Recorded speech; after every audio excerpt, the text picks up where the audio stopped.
So, oil pumps on, torque down, camshafts in, lubed, torque down.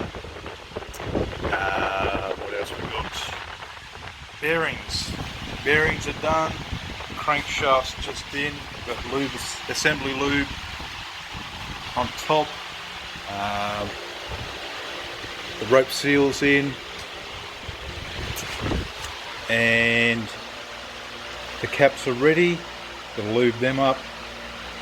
The bearings are all put on, and yeah, very close to getting the sump on. So it's a big learning curve. I'll check the clearance end to end very shortly. Happy days.